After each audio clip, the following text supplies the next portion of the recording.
నల్లపరెడ్డి ప్రసన్న కుమార్ రెడ్డి ఇంటి మీద దాడికి సంబంధించి వేమిరెడ్డి దంపతుల యొక్క దాడిని కూడా చేపించారని చెప్పి ఆయన ఆరోపిస్తూ ఉన్నారు. ఈ ఆరోపణల మీద మనతో మాట్లాడేందుకు వేమిరెడ్డి ప్రశాంత్ రెడ్డి ఉన్నారు. ఒకసారి వారి మాటల్లోనే అడిగి తెలుసుకున్నాం. మేడం, నిన్న జరిగినటువంటి దాడికి వేమిరెడ్డి దంపతులే కారణం అని చెప్పి కూడా వారు ఆరోపిస్తూ ఉన్నారు. ఏమంటారు? మాకు ఎటువంటి సంబంధం లేదు ఆ దాడికి. అతను నోరు బారేసుకున్నాడు.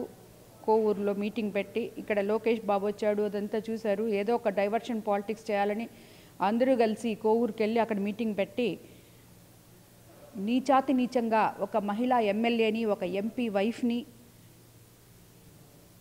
చెల్లెలు వరస అయ్యే నన్ను అతను మాట్లాడిన మాటలకి మహిళా కార్యకర్తలు కడుపు మండి ఆ మీటింగ్లో ఉన్నోళ్లే అతను పైకి పోబోతే వేరే వాళ్ళు ఆపారని చెప్పి మాకు చెప్పడం జరిగింది. వైఎస్ఆర్సీపీ వాళ్ళే వచ్చి చెప్పారు. సో దానివల్ల ఎవరో ఏ అభిమానులో కార్యకర్తలను అయితే నేను ఆపగలిగాను, కానీ అభిమానుని విపిఆర్ గారి అభిమానులు నేను ఆపలేకపోయాను. ఎవరో వెళ్ళి చేశారు. అది వాళ్ళు కొంచెం చేస్తే ఈయన పగలగొట్టుకున్నాడు. అయితే ఈ దాడికి సంబంధించి మీ మీద అనేక సార్లు కూడా వివాదాస్పదమైనటువంటి వ్యాఖ్యలు చేయడం కూడా జరిగింది. గతంలో కూడా మీ మీద వ్యాఖ్యలు చేస్తున్నారు.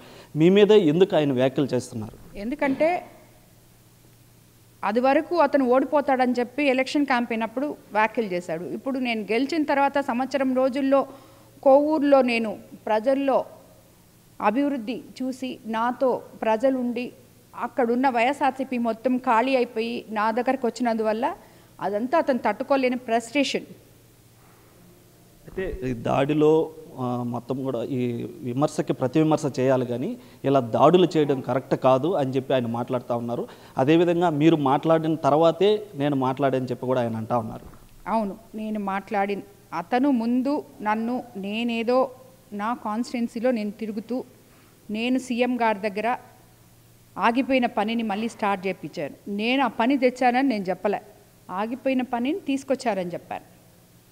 తీసుకొచ్చి ఇప్పుడు మళ్ళీ మొదలు పెట్టించాము దీన్ని, వీళ్ళు అప్పుడు ఆపేస్తున్నారు అని చెప్పి నేను చెప్పాను.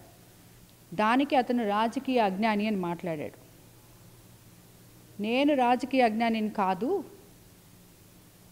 ఆ పనికి నువ్వు తెచ్చావు, పర్సంటేజ్ తీసుకున్నావు, నీ వల్ల గ్రావల్లో మనుషులు పడి, గుంటల్లో మనుషులు పడి చనిపోయారు అని చెప్పి నేను విమర్శించాను. అప్పుడు నువ్వేం చెప్పాలి? నేను పర్సంటేజ్లు తీసుకోలేదు, నేను పర్సంటేజ్ ప్రసన్న కాదు, మీరు ఇక్కడ అవినీతి చేస్తున్నారు, అది చేస్తున్నారు, ఇది చేస్తున్నారు అని చెప్పాలి.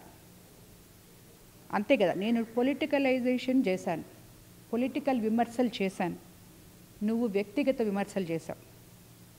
అది చేయడానికి నీకు అర్హత లేదు. అది